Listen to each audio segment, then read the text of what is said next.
a ver cuántos asistentes hay. Creo que podemos empezar, ¿no? Sí, doctor. Ya, correcto. Se logra ver, ¿no? La pantalla claramente. Sí se ve. Ya, listo, gracias. Ok, entonces el tema que nos reúne es, bueno, según el sílabus, demencia. Según la clasificación de CM5, pues estamos refiriéndonos al trastorno neurocognitivo mayor, teniendo en cuenta que un paso previo, desde el punto de vista diagnóstico, es el deterioro cognitivo o leve, ¿no? Entonces, cuando nos encontramos ante un deterioro cognitivo mayor, estamos frente a evidencias clínicas de un declive cognitivo con impacto significativo, ¿no? Sobre la vida basal, las actividades basales de rendimiento del paciente, ¿no? Refiriéndonos al compromiso de uno o más dominios cognitivos. Ahí tenemos unos ejemplos: la atención compleja, funciones ejecutivas, aprendizaje y memoria. Dentro de otras tenemos el lenguaje y bueno, las funciones cerebrales superiores, que son cada uno de los dominios cognitivos a los que nos vamos a referir más adelante. Entonces, como criterios diagnósticos debemos tener, ¿no? Un deterioro cognitivo respecto a un basal del paciente notado por el propio individuo o documentado a través de un instrumento, ¿no? Neuropsicológico aceptado, estandarizado, validado. Para eso tenemos distintas pruebas que vamos a ver luego. Y que a su vez este declive cognitivo tendría que interferir con la autonomía del individuo o con el desempeño en sus actividades cotidianas, ya sea personales, domiciliarias, laborales. Y que además necesitamos descartar que no coexista o no esté en medio de un síndrome confusional, ¿no? Que viene a ser otro trastorno más transitorio de instalación más rápida, aguda o subaguda. Y que además se descarte que estos síntomas que vamos a ver en el paciente no se expliquen de mejor manera por algún otro trastorno mental, como por ejemplo los trastornos depresivos mayores o la esquizofrenia, que algunos de los signos o síntomas pueden estar compartidos. Entonces, dentro de los dominios cognitivos que hemos mencionado anteriormente está pues el aprendizaje, la memoria, el lenguaje, funciones ejecutivas, atención compleja, ¿no? Que tendría que ver con la concentración, por ejemplo, a nivel perceptivo motor y la cognición social. Tenemos que generalmente la demencia está presente digamos, con mayor frecuencia en adultos mayores, sin que esto quiera decir que es el grupo etario exclusivo, ¿no? Como para este tipo de trastorno. De ahí que dentro de los factores predisponentes o factores de riesgo no modificables está la edad, ¿no? Como el factor más importante, porque a medida que avanza la edad, a partir de los 60, 65 años, el porcentaje o la prevalencia de la demencia incrementa notoriamente. Enfermedades como la de Alzheimer tienen a su vez factores, digamos, particulares, propios descritos, ¿no? Como factores genéticos, ¿no? Alteraciones en el gen de la apolipoproteína E, que tiene mucho que ver con el ensamblaje estructural de las neuronas, más prevalente en el sexo femenino. Una historia de hipertensión sistólica, sobre todo no muy bien controlada, y presencia de algunos metales pesados como el aluminio, por ejemplo. Dentro de las demencias vasculares, allí tenemos la vinculación con todo lo que son los factores de riesgo cardiovascular, como la hipertensión arterial esencial, crónica, la diabetes, obesidad, algunos tipos de arritmias cardíacas, sobre todo las que no tienen un buen control farmacológico.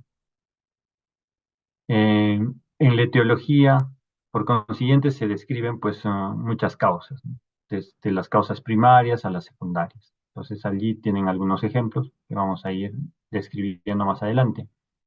Se dice que, digamos, hay situaciones que conllevan a la demencia que pueden prevenirse respecto a actividades basales, actividades en el orden de la prevención de esta enfermedad, ¿no? O la prevención de factores de riesgo que pueden conllevar a esta enfermedad. Entonces, por ejemplo, una buena educación, digamos, está en relación inversamente proporcional a la producción de demencia, ¿no? De ahí que mm, se recomienda un entrenamiento cognitivo, reducir factores inflamatorios, ¿no? Que pueden ir a afectar el cerebro. A veces se usan corticoides o antiinflamatorios no esteroideos. La dieta mediterránea es la dieta más conveniente o recomendada con estos fines preventivos, ¿no? Lógicamente, disminuir otros factores de riesgo cardiovascular como el tabaquismo, la obesidad, etc. Y aquí tenemos un cuadro que más o menos les brinda la información respecto a los factores de riesgo. Los poco conocidos o desconocidos, más o menos un 60 o más porcentaje, pero el 40% aproximadamente son factores de riesgo potencialmente modificables y que podemos allí como que tener un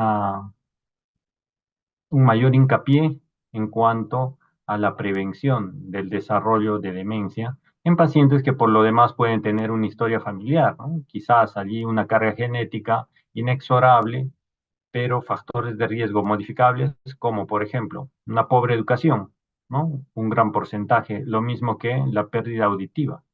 La hipoacusia crónica es un factor de riesgo dentro de este 40% muy importante.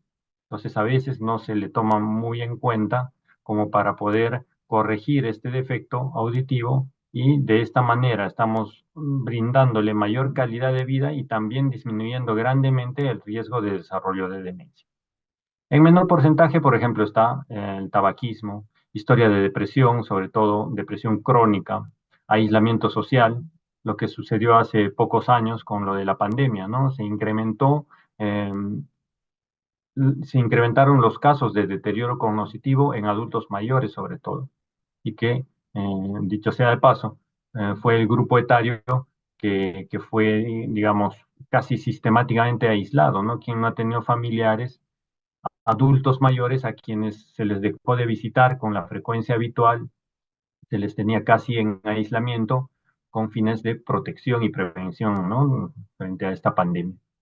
Consumo de alcohol, la historia de hipertensión, incluso traumatismos cráneoencefálicos, ¿no? Incluso los traumatismos crónicos, ¿no? En los deportistas, con alto impacto sobre la cabeza, ¿no? Boxeadores. Se ha descrito también, hay publicaciones respecto a otro deporte, aparte del boxeo, el fútbol americano, ¿no? Incluso hay una película, ¿no? Que hace unos años salió en torno a estos casos de traumatismo cráneoencefálico crónico. Dentro de las causas de la demencia, encontramos una dentro de las primarias, la enfermedad de Alzheimer. La mayor parte de las demencias en este grupo etario se deben a enfermedad de Alzheimer, en algunas publicaciones llegando casi al 80% inclusive. Seguido por las demencias con cuerpos de Lewy, demencias vasculares, que en los últimos años está cobrando mayor importancia, relevancia y prevalencia.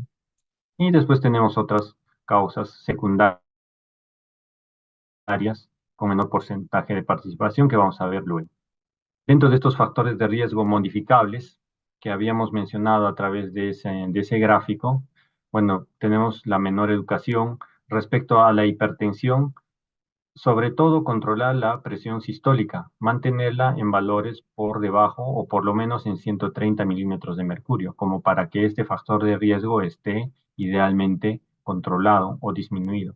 Si existe un compromiso auditivo, pues lo que se recomienda son audífonos medicados y sobre todo evitar el trauma acústico, ¿no? Incluso en personas jóvenes por motivos ocupacionales están expuestos a ruidos intensos, repetitivos, cotidianos. Entonces, de todas maneras existen protecciones o equipos de protección auditiva, de aislamiento sonoro como para evitar este trauma acústico, que más adelante, en la edad correspondiente, pueden ir desarrollando demencia. El tabaquismo, obesidad como factores de riesgo asociados a enfermedades cardiovasculares, lo mismo que el sedentarismo, la diabetes, ¿no? Contacto social infrecuente hasta el grado más extremo que es el aislamiento social. Y esto va de la mano con personas que, por ejemplo, padecen de depresiones crónicas. De por sí se caracterizan porque buscan también el aislamiento social. Ojo, que una depresión puede compartir algunos síntomas de demencia, simular una demencia, pero si es que no se trata, esta depresión per se ya constituye un factor de riesgo como para el desarrollo de una demencia. Consumo excesivo de alcohol, traumas cefálicos y la polución, ¿no? Con contaminantes metálicos sobre todo. Entonces, en la clasificación tenemos pues las demencias primarias, que pueden ser puras o con algunos síntomas adicionales a las que les han denominado demencias plus, primarias plus, y las demencias secundarias. Dentro del primer grupo habíamos mencionado a la enfermedad de Alzheimer como la predominante estadísticamente, pero también existen otras degeneraciones focales, ¿no? Por eso el nombre, ¿no? Demencia frontotemporal, es que se caracteriza por un menoscabo cognitivo de las funciones que dependen de los lóbulos frontal, temporal, y que también incluso en la imagen y en las imágenes funcionales se observa una afectación parenquimal en estas zonas, ¿no? Después está, por ejemplo, la atrofia posterior cortical, ¿no? Como la otra, estadísticamente, digamos, en tercer lugar respecto a este grupo. La enfermedad de Alzheimer, siendo la más común, es también una de las demencias primarias que han sido más estudiadas, ¿no? Tenemos los factores de riesgo, inclusive los factores genéticos, y se describen incluso a manera de una teoría poligénica, ¿no? Hay genes vinculados con algunas alteraciones que están localizados en distintos cromosomas. Entonces, no hay un genotipo específico para la enfermedad de Alzheimer y de hecho que están vinculadas esta enfermedad no solamente con un origen genético, sino también con factores de riesgo asociados, ¿no? Como por ejemplo, el sexo femenino, la edad, que ya es de por sí no modificable, el estatus de la polipoproteína E, eh, antecedentes de infartos de miocardio, traumatismos craneales. Entonces, en una persona que pueda desarrollar una enfermedad de Alzheimer pueden coexistir estos factores de riesgo. Inclusive acá tenemos, ¿no? Que esta es de una publicación de este año.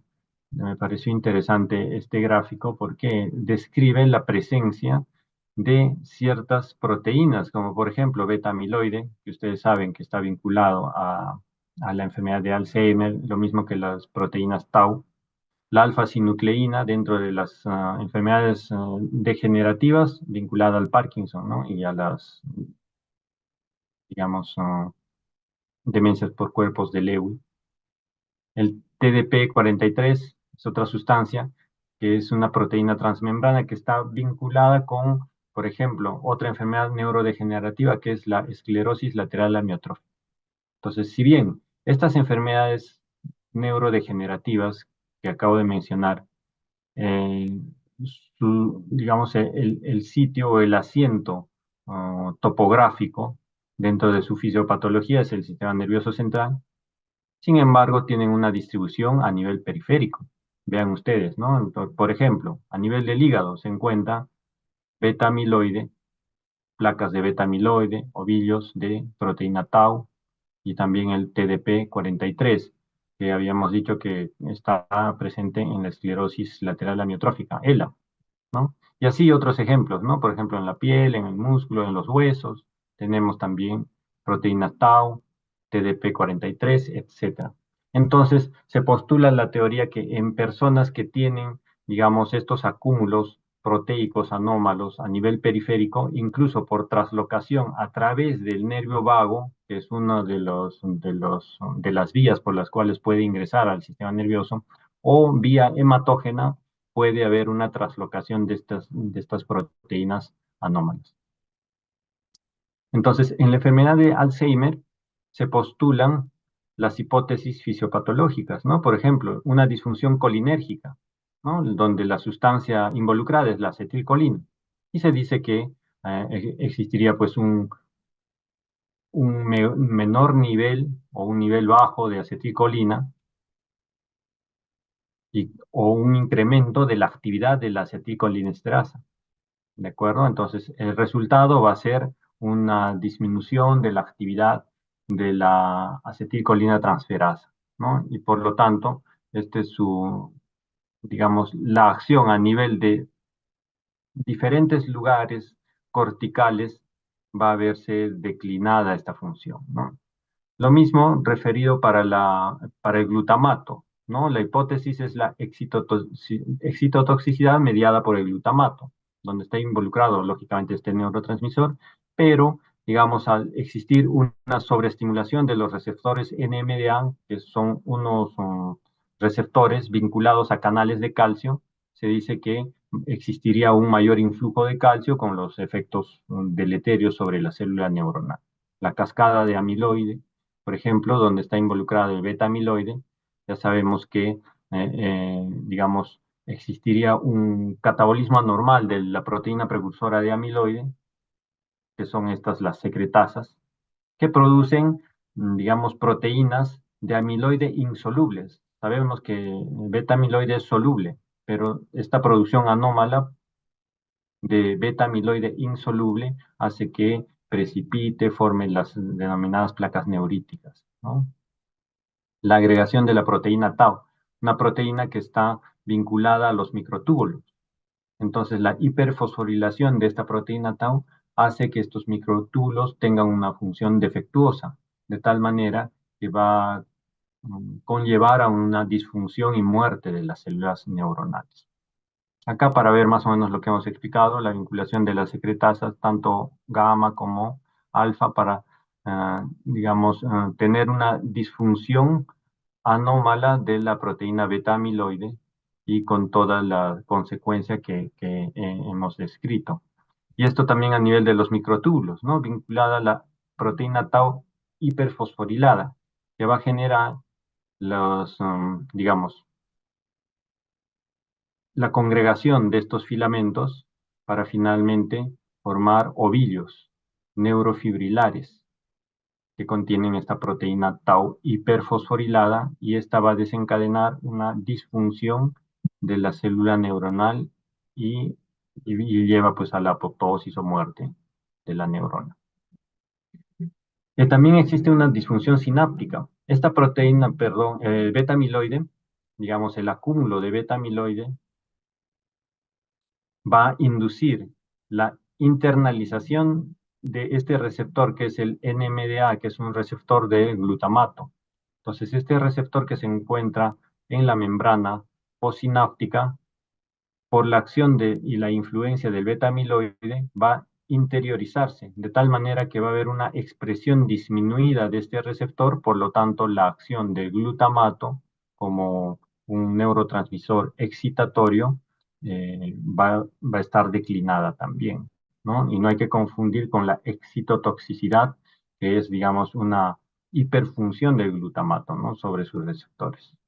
Y a nivel mitocondrial también, ¿no? El beta amiloide defectuoso va a ir a disminuir, digamos, el metabolismo a nivel mitocondrial, conduciendo a la muerte neuronal.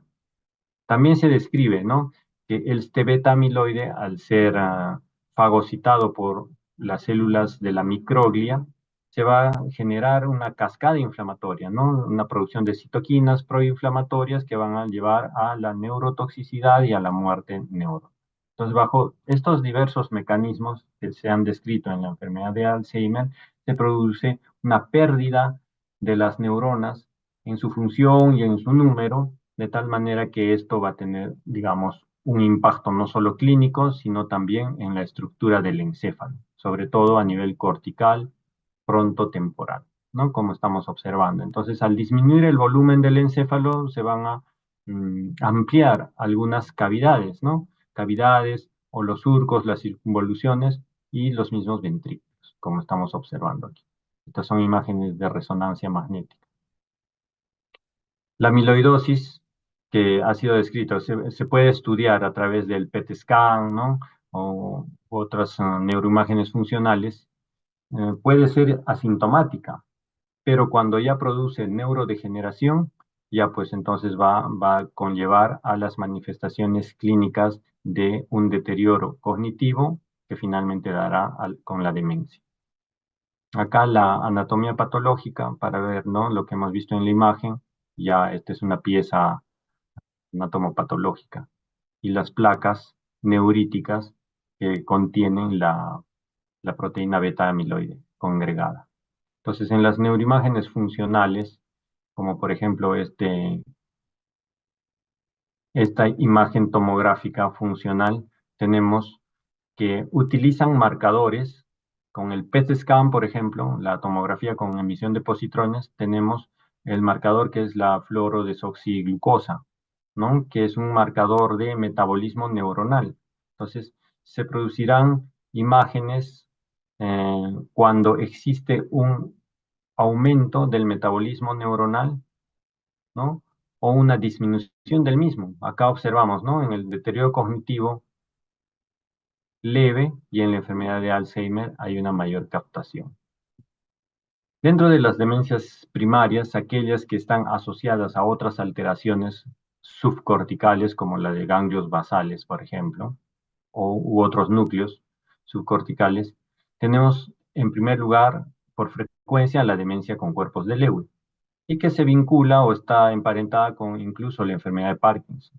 La diferencia sería pues que en esta primera se desarrollaría la demencia como un síntoma cardinal, una manifestación, digamos, en primer lugar, a diferencia de la enfermedad de Parkinson, en la que los síntomas motores son los que aparecen en primera instancia y que como parte de la evolución crónica de la enfermedad se puede ir asociando la presencia de demencia. Y tenemos otras más, ¿no? Atrofias multisistémicas que cursan, por ejemplo, con ataxias, como por ejemplo la parálisis supranuclear progresiva, que también cursa con parkinsonismo, demencia, lógicamente, y parálisis de la mirada vertical, ¿no? Por ejemplo, digamos, la excursión vertical de los ojos está muy comprometida y ese es uno de los signos que podríamos evaluar en este tipo de pacientes.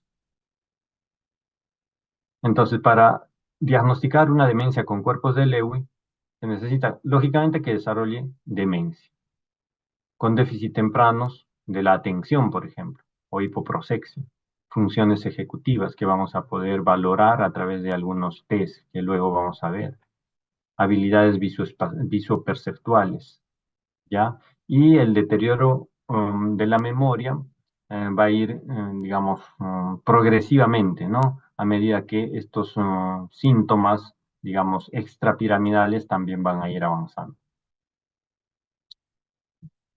¿Cuáles son las manifestaciones principales? La cognición es fluctuante, ¿no? Entonces, la atención también está marcadamente comprometida, a diferencia de otros tipos de demencias.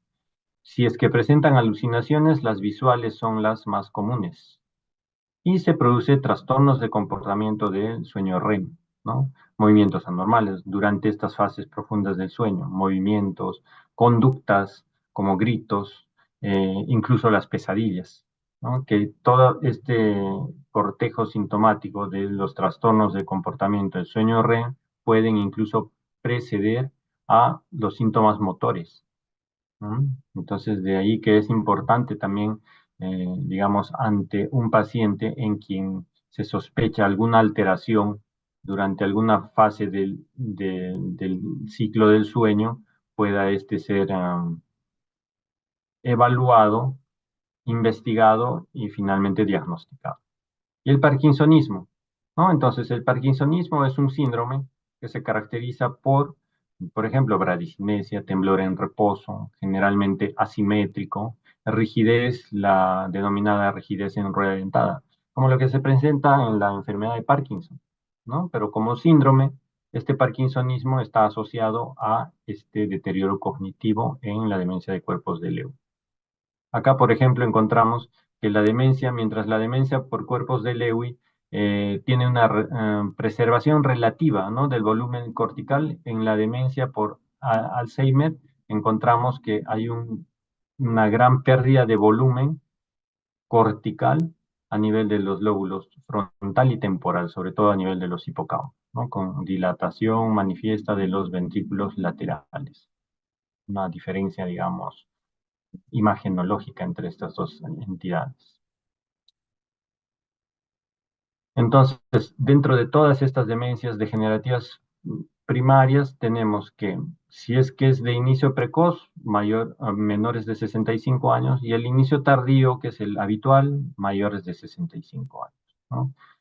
Un dominio neurológico o cognitivo generalmente afectado y de forma precoz es la memoria. Pero sabemos que por definición debe haber un deterioro múltiple de más de un dominio cognitivo, ¿no? O sea, es decir, la amnesia asociada a cualquiera de las otras alteraciones de funciones cerebrales superiores. ¿Puede existir aparición de síntomas psiquiátricos, conductuales como parte del curso de la enfermedad? Sí. Y lógicamente, producto de la evolución de esta demencia, vamos a tener el impacto sobre la vida cotidiana del paciente y eso conlleva a una disminución o pérdida de su independencia. Dentro de las demencias secundarias tenemos una etiología diversa, son potencialmente tratables, algunas son reversibles, ¿no? Y de ahí que la importancia del abordaje diagnóstico, ¿no? Tenemos estos grupos, ¿no? Demencias de origen vascular asociado a factores de riesgo vascular, que puede ser asociado a un infarto a partir de un momento determinado o el acúmulo de un proceso aterosclerótico de pequeños vasos que va a ir produciendo microisquemias cumulativas, ¿no? Infecciones, ya sean agudas como encefalitis herpética, por ejemplo, que va a afectar los lóbulos frontales y temporales de forma bilateral, puede dar un gran compromiso neurológico y muchas veces irreversible si es que no se diagnostica oportunamente. Y las infecciones crónicas, ¿no? Como por ejemplo la infección por VIH. En una fase de demencia SIDA, pues tenemos el deterioro cognitivo también por esta causa. Y algunas enfermedades priónicas, ¿no? Como Creutzfeldt-Jakob. La hidrocefalia, que puede ser producto de un evento vascular cerebral como una hemorragia intraparenquimal, intraventricular, parásitos como la neurocisticercosis que van a ir a obstruir, ¿no? La circulación libre del líquido cefalorraquídeo intraventricular, o postraumáticas, ¿no? Por cualquiera de los mecanismos, eh, inclusive por tuberculosis, ¿no? Otro tipo de infecciones crónicas. Entonces, la obstrucción de la circulación normal, que puede alterar tanto la producción como la reabsorción del líquido cefalorraquídeo, conlleva a la producción de hidrocefalia. Y esta, en la medida que sea, pues, cada vez hipertensiva y progrese, va a ir comprometiendo el parénquima cerebral, ¿no? Y produciendo un deterioro cognitivo progresivo. Causas metabólicas endocrinas, por ejemplo, los distiroidismos, enfermedades digamos, alteración del metabolismo de cobre, como la enfermedad de Wilson. Tenemos dentro de las metabólicas también las asociadas a diabetes, ¿no? Diabetes mellitus, ¿no? Como un factor de riesgo cardiovascular, se estaría asociando a causas vasculares, ¿no? Las traumáticas. Producto de un traumatismo podemos tener eh, contusiones hemorrágicas, lesiones axonales difusas, que pueden conllevar a deterioro de cualquiera o de varias de las funciones cerebrales superiores, según su localización y su extensión también. La esclerosis múltiple como un ejemplo de las enfermedades desmielinizantes del sistema nervioso central, también que puede tener síntomas motores, síntomas sensitivos, y también se describe deterioro cognitivo. Bueno, para profundizar un poquito nada más, las demencias vasculares, aquellas que están asociadas a factores de riesgo vascular, ¿no? Eh, Su inicio se puede precisar con más exactitud en algunos casos, ¿no? Por ejemplo, aquellos que han sufrido un infarto cerebral en un momento dado. incluso motivo por el cual acuden a la emergencia y es hospitalizado el paciente, ¿no? Si es un infarto que compromete los lóbulos o un lóbulo frontal o temporal o ambos, eh, van a tener como secuela un deterioro de estas funciones cerebrales, ¿no? Memoria, lenguaje, cálculo, la praxia, etcétera, ¿no? Según su distribución, pueden ser infartos o lesiones corticales, subcorticales, la enfermedad de Bieswanger que viene a ser simplemente pues aquella leucoariosis o gliosis de la sustancia blanca periventricular en el contexto de una enfermedad con factores de riesgo cardiovasculares, ¿no? Entonces, hay una demencia de instalación lenta y progresiva, y esto se puede confirmar por la imagen, generalmente una resonancia donde se ve la gliosis. Y la demencia talámica, ¿no? Por su comunicación entre el tálamo y la corteza. Acá, por ejemplo, la arteriopatía hipertensiva, que puede tener varias formas de presentación, como por ejemplo microsangrados, ¿no? O simplemente dilatación de los espacios perivasculares, los denominados espacios de Virchow-Robin, ¿no? Stroke lacunares cumulativos de la sustancia blanca, ¿no? Y que se ve en esta secuencia de Flair de la resonancia como lesiones periventriculares con aumento de la intensidad de señal, o simplemente asociadas, por ejemplo, a una hipertensión no controlada, las hemorragias profundas, ¿no? A nivel de ganglios basales, los eventos hemorrágicos hipertensivos. Dentro del espectro, por ejemplo, de la um, angiopatía amiloide, tenemos también microsangrados. Si es que se presenta hemorragias lobares, estas son, como su nombre indica, superficiales, ¿no? Lobares, a diferencia de las hipertensivas que son más profundas a nivel de ganglios basales. Siderosis, ¿no? En algunas secuencias, por ejemplo, en eco de gradiente, en la resonancia se puede ver estos acúmulos, ¿no? De los derivados hemáticos. Igual pueden tener hiperintensidad de señal de la sustancia blanca, hemorragias subaracnoideas que pueden observarse en una tomografía, por ejemplo, ¿no? En los surcos. Y también algunas dilataciones de los espacios de Virchow-Robin. Y aquellas enfermedades cerebrovasculares de grandes vasos, ¿no? O de arterias mayores, donde va a haber una evidencia más superficial, cortical, de estos infartos que pueden ser lacunares y multifocales, ¿no? Dentro del cuadro clínico de una demencia, tenemos que describir a los síntomas cognitivos, pero también podemos describir los síntomas psiquiátricos o mentales o asociados al comportamiento. Y estos síntomas, estas manifestaciones, tienen que tener un impacto en la vida del paciente, generando alteraciones funcionales. Entonces, los dominios cognitivos brevemente, ¿no? La amnesia. Eh, la memoria reciente es la primariamente afectada, ¿no? Es la más comúnmente afectada. Y luego ya pues se tendrá una alteración de la memoria remota en una evolución ya más crónica de la enfermedad, lógicamente que teniendo un mayor impacto sobre la independencia del paciente, ¿no? Entonces, en la pérdida de la memoria reciente, la dificultad es para retener información nueva, ¿no? Frecuente en las personas, en los ancianos, a quienes se les brinda determinada información, se les da algún encargo y lo olvidan fácilmente, ¿no? Y son capaces de recordar hechos de su juventud, por ejemplo. Dentro de los trastornos del lenguaje, también, ¿no? Por ejemplo, un rasgo inicial en la demencia es la denominación alterada y la comprensión gramatical, ¿no? Entonces, pero cuando ya esta evoluciona, llegan al mutismo, es decir, la producción verbal también se va a ir comprometiendo, teniendo en cuenta que en el lenguaje se describen, ¿no?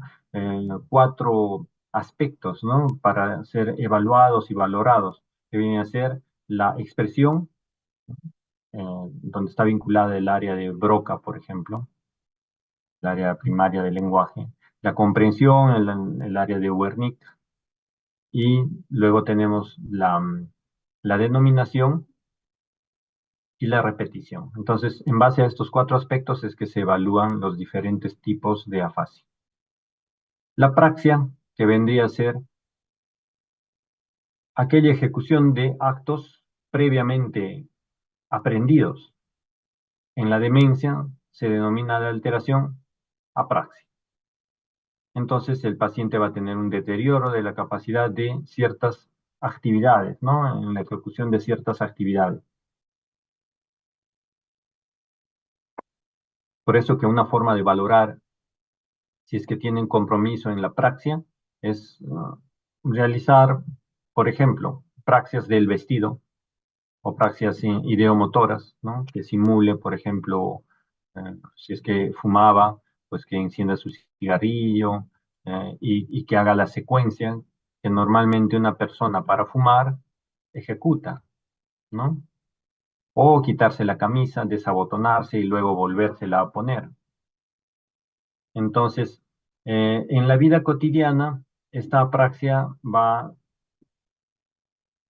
dar al paciente una incapacidad para el manejo de objetos habituales, ¿no? Por ejemplo, común, el control remoto del televisor, o dejan la cocina encendida o con la llave del gas abierta, etcétera, ¿no? Tienen olvidos de esas actividades cotidianas, ¿no?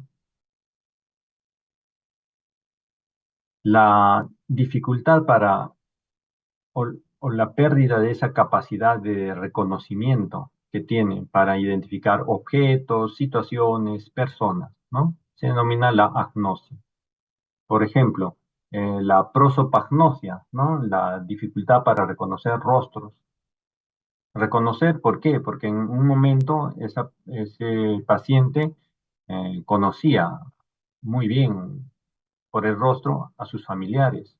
Entonces ya disminuyen esta capacidad de reconocimiento y empiezan a confundirlos o a tomarlos como personas desconocidas, entran incluso en pánico, tienen ideas de robo, etcétera, ¿no? Entonces, o incluso para el reconocimiento de su propia imagen corporal, ¿no?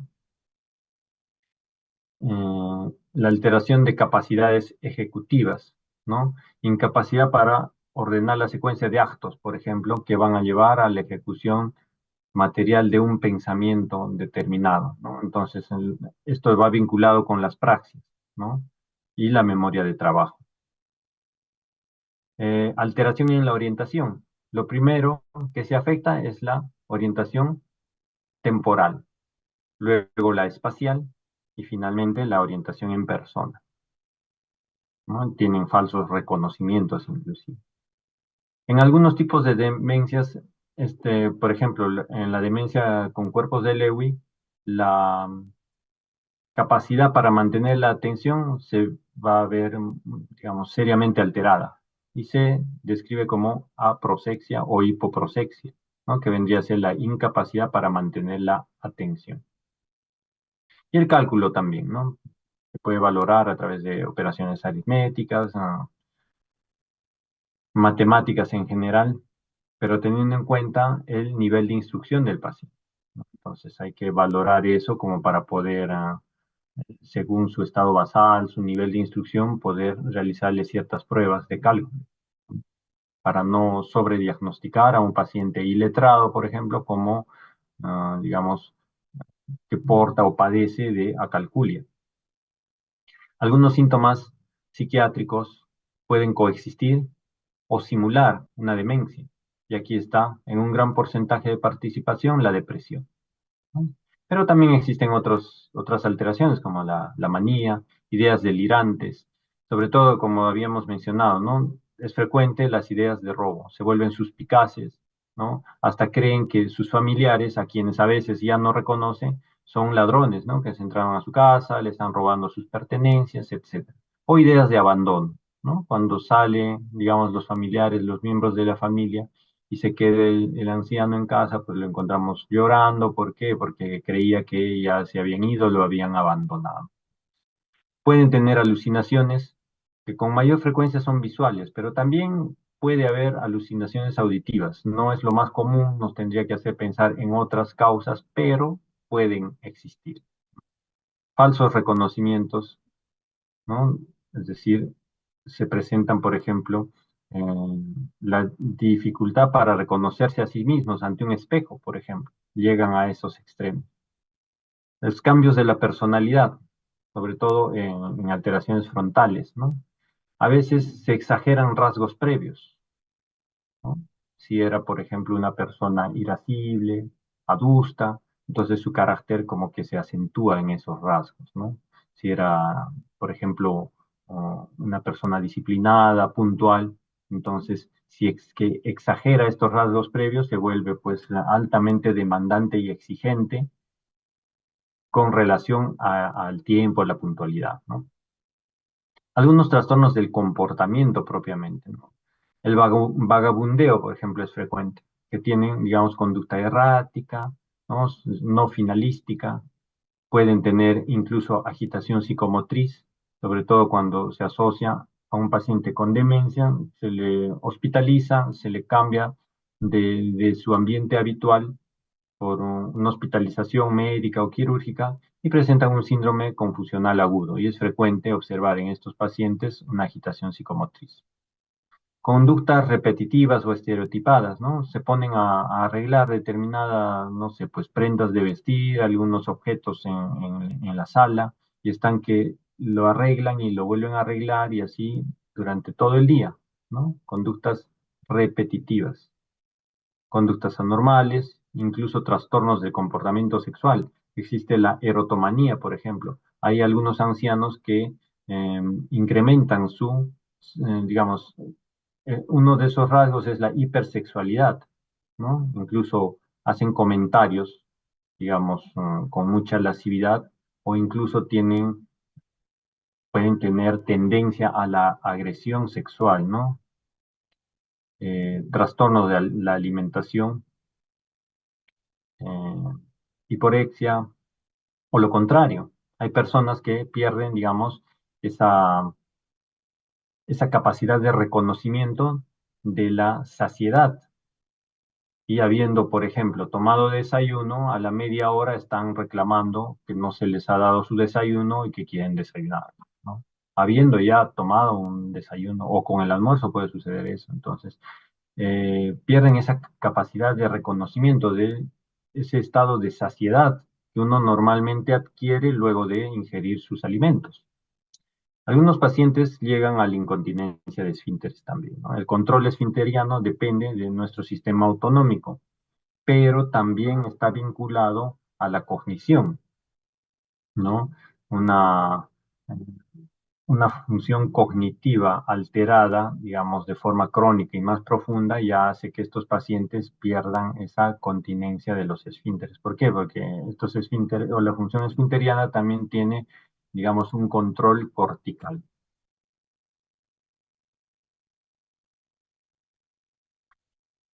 Entonces, ¿qué alteraciones instrumentales de la vida diaria? Habíamos mencionado algunas, ¿no?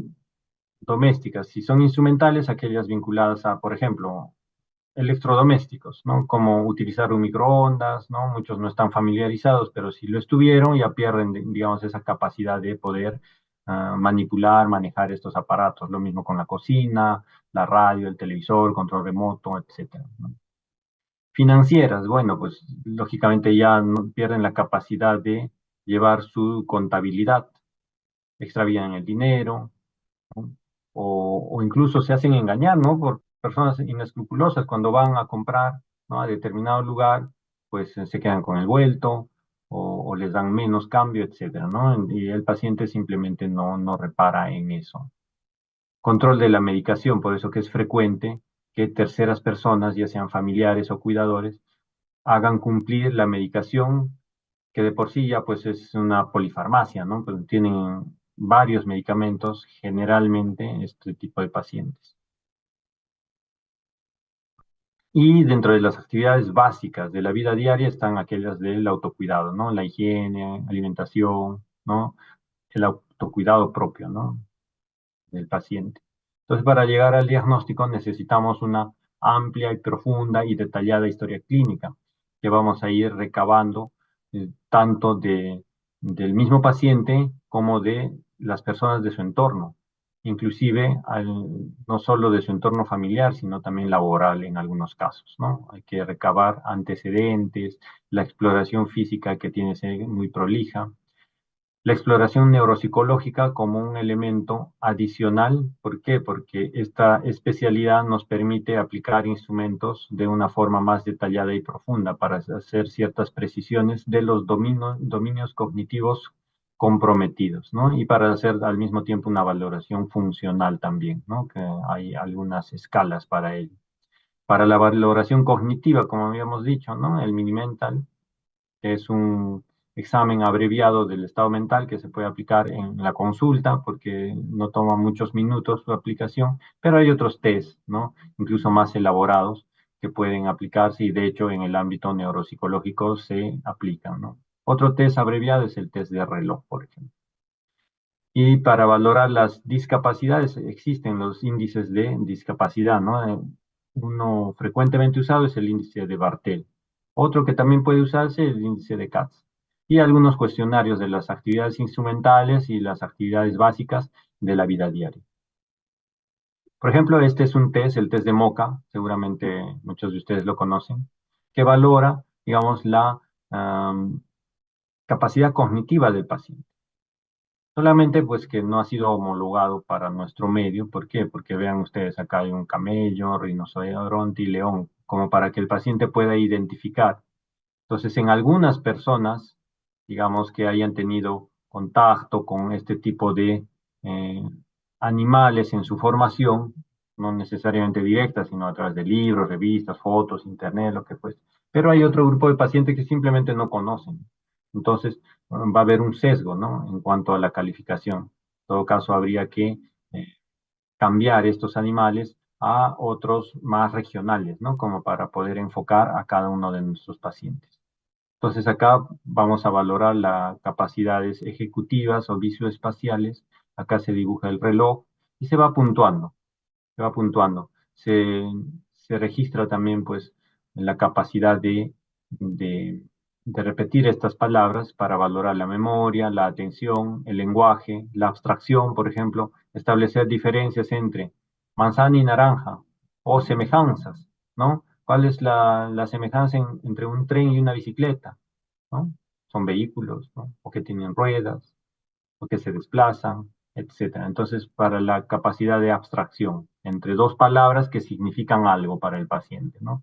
El recuerdo diferido para hacer que evoquen las palabras que previamente ha fijado en la primera valoración de memoria, y para la orientación, ¿no? Precisar el día, la fecha, ¿no? Mes, año, etcétera. Dentro de los diagnósticos diferenciales, ya la habíamos mencionado, la depresión. Y para descartarla, pues podemos recurrir a la escala de depresión de Hamilton, ¿no? Y con eso estaríamos orientando a que en este paciente está o existiendo solamente depresión o es una demencia asociada a depresión. De ahí que se desprende la decisión terapéutica. Entonces, para el diagnóstico también necesitamos una entrevista familiar en la mayor parte de los casos, porque si ya vemos un paciente con un deterioro de sus funciones, entonces la información puede ser limitada, la que brinda el paciente. Entonces, según nuestra sospecha etiológica, iremos a pedir, pues, estudios complementarios, ¿no? Que pueden ser de laboratorio, ¿no? Para dosaje de elementos hematológicos, electrolitos, enzimas hepáticas, perfiles metabólicos, etcétera. Y la neuroimagen, que nos va a orientar a determinar qué tipo de alteraciones en el encéfalo está teniendo el paciente y si se correlaciona con sus antecedentes como factores de riesgo cardiovascular, por ejemplo, o un dosaje anómalo de algún tipo de metal pesado que puede impregnar el parénquima cerebral y con ello producirse una demencia. Entonces, la resonancia y también para el seguimiento, ¿no? Acá ven un ejemplo en la que en determinado año, acá en 93, se veían los lóbulos en un corte coronal en una secuencia T1 de resonancia magnética. Los lóbulos temporales tenían una profundidad más marcada de lo habitual de los surcos y las circunvoluciones estaban más estrechas de lo habitual. Pero ven, a medida que pasaron los años, 4 años más tarde y a su vez 4 años y finalmente 3 años más tarde, sucede un adelgazamiento máximo, ¿no? Extremo del parénquima, disminución de la corteza y una profundidad y ampliación de los surcos, ¿no? En una demencia progresiva, probablemente por una enfermedad de Alzheimer, ¿no? Porque es bilateral también. Y este es otro tipo de demencia, asimétrica, ¿no? La demencia semántica, donde sucede esta marcada asimetría de la involución parenquimal frontotemporal. Las demencias vasculares, estas imágenes como que representan zonas de gliosis crónica producto de probablemente isquemias antiguas, multifocales y cumulativas, ¿no? Córticos subcorticales, periventriculares, en el contexto de una enfermedad cerebrovascular o aterosclerótica de pequeños vasos. En la enfermedad de Creutzfeldt-Jakob podemos tener hiperintensidad de señal de los núcleos caudados y la corteza frontal bilateral. El PET scan, ¿no? El hipometabolismo de la fluorodesoxiglucosa como marcador en este tipo de examen funcional que se ve muy marcado en la enfermedad de Alzheimer, a diferencia de un encéfalo normal, pasando por un deterioro cognitivo leve. Entonces, un diagnóstico diferencial, deterioro cognitivo leve, el mismo que no va a tener un impacto importante, relevante en la vida de la persona o en la funcionalidad de la persona, ¿no? Otros, los trastornos afectivos como la depresión, pero también otro tipo de trastornos afectivos como el síndrome bipolar o antiguamente llamado pues la enfermedad maníaco-depresiva, ¿no? Trastornos obsesivos compulsivos, la confusión aguda o el síndrome confusional agudo, que puede coexistir en un paciente con demencia o simplemente simular una demencia, ¿no? El delirio. Algunos déficits cognitivos de dominio único, por ejemplo, la enfermedad de Korsakoff, ¿no? Ante déficit de tiamina, por ejemplo, ¿no? O crisis focales no reconocidas, abuso de drogas, alcohol, etcétera, ¿no? Algunos efectos adversos de la medicación que puede dar disminución de la atención o hipoprosexia, enlentecimiento del procesamiento del pensamiento, etcétera, que puede simular una demencia. ¿Qué es lo que deberíamos tener en cuenta como acá estamos mencionando banderas rojas, ¿no? Signos de alerta cuando es inicio joven? Generalmente no tienen un buen pronóstico cuando hay estas banderas rojas, ¿no? Inicio joven, generalmente la progresión es mayor, ¿no? Eh, cuando es una progresión rápida, la demencia rápidamente progresiva, digamos, muy sobresaliente en este rasgo es la enfermedad de Creutzfeldt-Jakob y no tiene buen pronóstico, ¿no? La enfermedad priónica. Incontinencia temprana u otros signos autonómicos, ¿no? También. Signos de déficit neurológicos focales, ¿no? También, ¿por qué? Porque estas demencias pueden estar asociadas a alteraciones de los ganglios basales, dando las demencias plus, por ejemplo. Y un signo que no tiene, digamos, un buen pronóstico, pues es cuando ya en la neuroimagen parenquimatosa es anormal, como las que hemos visto, ¿no? Anteriormente, ¿no? Disminución del volumen difuso del parénquima encefálico, ¿no? Profundización mayor de los surcos, las circunvoluciones más estrechas o los giros más estrechos, hipotróficos. Entonces, eso ya, pues, digamos, no es un buen signo realmente, ¿no? Porque hay pacientes que pueden tener deterioro cognitivo y en quienes se describen neuroimágenes dentro de límites normales como para la edad del paciente. Entonces, eso tendría mejor pronóstico en todo caso. Pero en los que ya hay una evidencia donde hay una pérdida marcada del volumen parenquimal cerebral, pues eso ya es, digamos, algo inexorable para una enfermedad neurodegenerativa. Entonces, según la etiología es que se elegirá pues el tratamiento o el abordaje terapéutico en general, ¿no? Porque sabemos que puede haber intervenciones terapéuticas generales, tratamientos farmacológicos que pueden revertir un estado demencial, ¿no? Teniendo en cuenta el segundo gran grupo que son las demencias secundarias, algunas potencialmente reversibles. Entonces, dentro del tratamiento farmacológico se pueden elegir aquellas que van a ir a tratar la etiología. Por ejemplo, deficiencias vitamínicas, ¿no? Alteraciones metabólicas como el hipotiroidismo, por ejemplo. El tratamiento farmacológico de los síntomas cognitivos. Aquí, bueno, hay experiencias múltiples, ¿no? Múltiples publicaciones a favor de ciertas sustancias, ¿no? Por ejemplo, dentro de estas encontramos a los que se administran en pacientes con Alzheimer, fármacos que aumentan la neurotransmisión colinérgica, por ejemplo, inhibidores de la colinesterasa, ¿no? Donepezilo es una droga muy común. También se usa la rivastigmina, de oral o en parches, como luego vamos a ver. Y los síntomas psiquiátricos asociados pueden utilizarse neurolépticos, o antipsicóticos también se conocen como tales, ¿no? Quetiapina, risperidona. Los antidepresivos y las benzodiazepinas que se reservan para casos muy puntuales, ¿no? Asociados a ansiedad, a veces hay pacientes en quienes se les puede ayudar un poco con la ansiedad y, y un trastorno de sueño transitorio. No se recomienda el uso de benzodiazepinas por cursos prolongados porque puede ser contraproducente. Incluso se describe algunas, como el clonazepam, que podría agravar el cuadro de demencia en estos pacientes.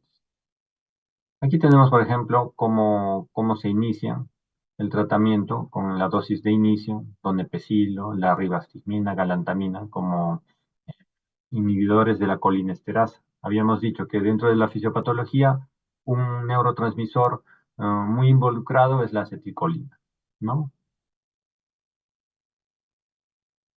Aquí una comparación, por ejemplo, entre inhibidores de la acetilcolinesterasa y la memantina, que es un inhibidor no competitivo o antagonista de los receptores NMDA que tienen que ver ya no con la acetilcolina, sino con el glutamato, ¿de acuerdo? Entonces aquí hay que tener en cuenta más o menos el perfil farmacológico, ¿no? Por ejemplo, si dice, doctor, doctora, este medicamento, el donepezilo, si le doy con alimentos, ¿hay algún problema? Bueno, no, en realidad, no. No se afecta la absorción por los alimentos. Pero si le damos galantamina, por ejemplo, le prescribiremos que lo tome alejado de sus alimentos. Entonces, esos pequeños detalles hay que ir como que conociendo al momento de prescribir. Recordemos que este grupo de pacientes generalmente tiene varios medicamentos por diversas comorbilidades que están administrándose, ¿no? Los neurolépticos, aquí tenemos una variedad, haciendo, digamos, la aclaración que hay algunos efectos colaterales. Pero acá, por ejemplo, describimos, ¿para qué utilizamos estos antipsicóticos atípicos? Para los casos en los que se presente psicosis, agitación psicomotriz, alucinaciones, ¿no? Incluso hay agresividad producto de ello, ¿no? El haloperidol, la ventaja que hay presentación parenteral, entonces en algunos pacientes que están transitoriamente descompensados producto de la psicosis y su agitación se les puede administrar esto, ¿no? En algunos otros pacientes que tienen una agitación más recurrente, de mayor cronología, podemos utilizar el divalproato, carbamazepina como un estabilizador, ¿no? Y algunos medicamentos antidepresivos, ¿no? Escitalopram, sertralina, como los más comúnmente utilizados y también son bastante accesibles, ¿no? Antidepresivos tricíclicos, para tratar la depresión, cada vez se usan menos, ya tienen otras indicaciones, un dolor neuropático, cefaleas tensionales, pero para tratar depresión tenemos otras alternativas más modernas.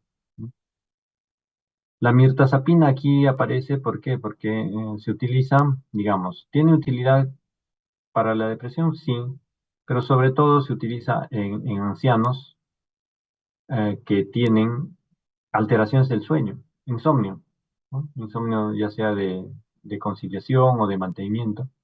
Entonces se les da en las noches, entonces actúa como un inductor de sueño, que de paso puede ayudarle con algunos síntomas afectivos asociados.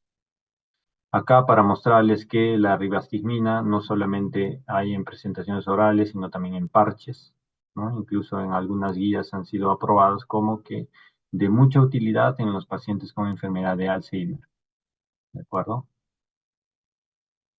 Ahora, algunos potenciales efectos colaterales. Si bien es cierto, son útiles, algunos más que otros, pero por ejemplo, el haloperidol no es conveniente dar de forma recurrente o repetida en pacientes que tengan alguna demencia asociada a parkinsonismo, ¿no? Demencia con cuerpos de Lewy, la misma enfermedad de Parkinson. ¿Por qué? Porque puede exacerbar el parkinsonismo. Y sabemos que este síndrome es muy discapacitante, ¿no? Puede inducir hasta a caídas del paciente, entonces podemos complicar su situación motora. Entonces, mucha precaución. Para eso tenemos, por ejemplo, la quetiapina, ¿no? Que es una droga que es un neuroléptico, ¿no? Antagoniza pues estos mismos receptores, pero que no tiene este potencial efecto de producir parkinsonismo. Y de hecho que se puede utilizar en pacientes que tienen enfermedad de Parkinson. El inconveniente es que produce sedación.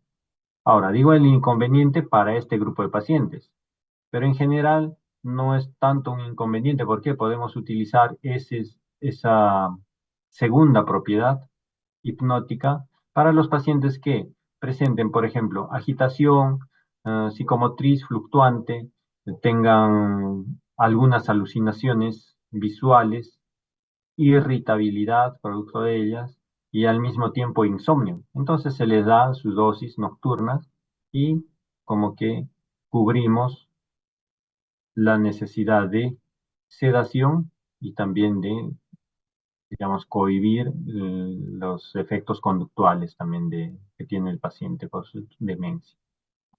La pimavanserina está indicado y ha sido aprobado por la FDA en la psicosis o alucinaciones en la demencia por Parkinson, precisamente porque se describe como cero efecto extrapiramidal, o sea, no exacerba el parkinsonismo.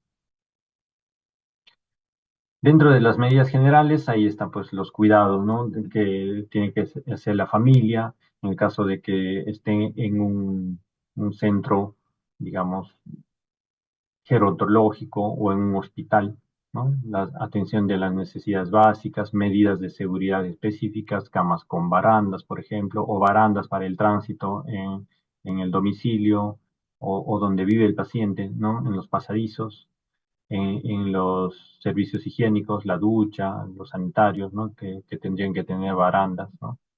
Para mejorar el desplazamiento de estos pacientes. Establecer hábitos, ¿no? Como para que adopte los mismos en las actividades de la vida diaria, ¿no? Para que se hagan a manera de rutinas, cuestiones repetitivas y que vayan fijando esa información para que puedan ser autosuficientes en la medida de lo posible, ¿no? Apoyo psicológico, y no solamente apoyo psicológico, sino también afectivo, ¿no? Por parte de la familia. Esto habíamos mencionado, ¿no? Entonces las intervenciones terapéuticas van a ir orientadas a incluso controlar aquellos factores de riesgo potencialmente modificables, ¿no? En muchos de estos pacientes coexisten varios de estos factores de riesgo y en la medida que vayamos controlando cada uno de ellos, imagínense, podemos llegar al alrededor del 40% de prevención de la posibilidad de que desarrolle o empeore su demencia. Un gran porcentaje, ¿no? Dentro de los nuevos tratamientos, Incluso algunos estaban en distintas fases de estudio, ¿no? Por ejemplo, la inhibición de la producción de beta amiloide, inhibidores de la beta secretasa, no es parte de la producción, ¿no? Las secretasas hemos visto que participan en la producción de beta amiloide. Entonces, la inhibición o los inhibidores de estas secretasas, beta secretasa, gamma secretasa, que son las más involucradas, inclusive ya están las drogas descritas, solo que digamos, anecdóticamente, algunas han avanzado, han progresado en sus diversas fases de investigación para su aprobación, pero algunas, por ejemplo, han sido descontinuadas. ¿Por qué? Porque se mostró, por ejemplo, un empeoramiento cognitivo o simplemente una falla del tratamiento, ¿no? Entonces, si la cognición se vio empeorada, entonces había motivos más que suficientes como para descontinuar estas investigaciones o la introducción de estos nuevos fármacos. Pero sigue pues la ciencia avanzando y se van introduciendo nuevos fármacos, ¿no? Por ejemplo, ¿no? Amilomotid, ¿no? Que promueve el aclaramiento de beta amiloide. Sabemos que el beta amiloide es una proteína eh, menos soluble de lo habitual y que se va acumulando formando placas, ¿no? Las placas de beta amiloide o las placas neuríticas, cuando ya este beta amiloide produjo muerte neuronal y los restos de estas neuronas rectos axonales se acumulan junto con las placas de beta amiloide y a esas se denominan placas neuríticas, que de por sí ya desencadenan una cascada proinflamatoria también, ¿no? Y esto también contribuye mm, a generar mayor daño a nivel del cerebro. Entonces, si se promueve un aclaramiento, ese aclaramiento de beta amiloide se puede dosar en el líquido cefalorraquídeo, por ejemplo. Y en una persona con Alzheimer tiene un aclaramiento disminuido. Por lo tanto, los niveles de beta amiloide del isotipo 42, por ejemplo, están disminuidos en el líquido cefalorraquídeo. Entonces, eh, este, esta inmunización activa, por ejemplo, ¿no? Promueve el aclaramiento del beta amiloide, entonces en teoría está disminuyendo la posibilidad de que se formen esas placas neuríticas deleterias como para la neurona. Entonces acá tenemos, por ejemplo, los tipos de inmunización pasiva, los famosos anticuerpos monoclonales, que también algunos están en fases avanzadas, ¿no? De estudios, otras han sido descontinuadas por motivos así similares, ¿no? Eh, hubo fallo en el tratamiento, empeoramiento, etcétera, ¿no? Pero hay el aducanumab, por ejemplo, ¿no? Ya ha sido aprobado por la FDA para el tratamiento de la enfermedad de Alzheimer. Acá observamos en este siguiente cuadro que los únicos que ya han demostrado beneficios clínicos, a pesar de que hay varios, ¿no? Que han sido estudiados, postulados, pero los únicos que ya demostraron el lecanemab y donanemab, ¿no? Anticuerpos monoclonales. Si bien eh, muchos o varios de estos medicamentos de avanzada o tratamientos de avanzada todavía no llegan a nuestro país, pero la globalización hace que en un futuro próximo seguramente se van a ir incluyendo en el arsenal terapéutico cada vez con más opciones como para tratar, enlentecer la inexorable evolución de esta enfermedad degenerativa.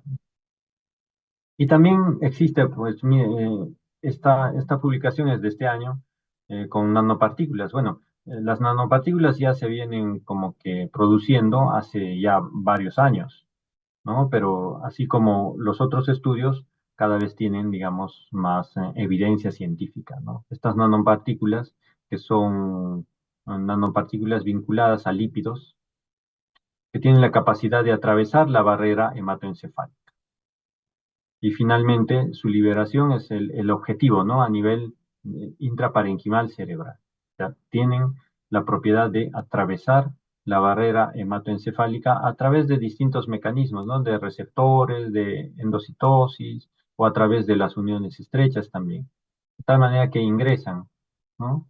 Am, Penetran la barrera hematoencefálica, transportando, digamos, incluso en algunos casos, algunos medicamentos. Hay diferentes formas, ¿no?, de nanopartículas. Por ejemplo, los exosomas, liposomas, con esa configuración, nanopartículas de lípidos sólidos, por ejemplo, o algunos transportadores lipídicos nanoestructurados, ¿no? Entonces, por ejemplo, las modificaciones liposomales. Tenemos liposomas modificados con transferrina, por ejemplo. Angiopep2, Chitosan, que es otra. Dentro de las nanopartículas de lípidos sólidos, lo que habíamos mencionado, de lípidos sólidos, transportan dopamina, eritropoyetina, esto es eritro, ¿no? Y los transportadores de lípidos estructurados o nanoestructurados, berberina, donepezilo, miren, este es un fármaco, es un inhibidor de o es un anticolinesterásico, ¿de acuerdo? Que tenemos presentaciones vía oral, que se utiliza con mucha frecuencia, ustedes lo conocen, pero también como un componente de estas nanopartículas que son capaces de transportar e internalizar al sistema nervioso central el donepezilo, u otras glicoproteínas, por ejemplo, del virus de la rabia, ¿no? Tenemos dentro de las intervenciones no farmacológicas los estimuladores cerebrales profundos, ¿no? Con un generador implantable, otra la estimulación intrínseca o interna del nervio vago, también con su generador implantable, pero también hay otro eh, estimulador no implantable, ¿no? Externo o portátil, ¿no? También para estimular el nervio vago. Estimulaciones magnéticas transcraneales también. La estimulación eléctrica a través de polos catódico y anódico o de un sistema de corriente alterna, ¿no? Entonces son, digamos, métodos no farmacológicos que todavía no tienen un nivel de evidencia científica como para tener el mejor grado de recomendación, pero se encuentran en estudio algunas experiencias a favor, algunas no tan a favor y algunas que simplemente no revelan, digamos, un beneficio. Pero esto, como digo, pues es muy dinámico con la acumulación de más estudios de este tipo, iremos realmente a conclusiones más categóricas para ver si es que realmente estos métodos terapéuticos pueden beneficiar realmente a nuestros pacientes.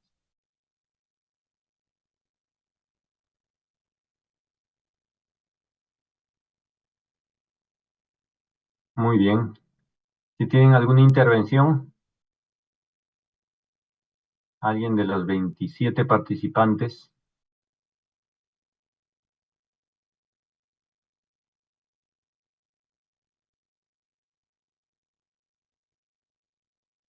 Bueno, jóvenes, entonces, si no hay ningún comentario, espero que la presente exposición les sea de utilidad en parte por el contenido, pero sobre todo por la motivación a profundizar esta información respecto a la demencia y el impacto que tiene en los pacientes y en el entorno familiar de los mismos.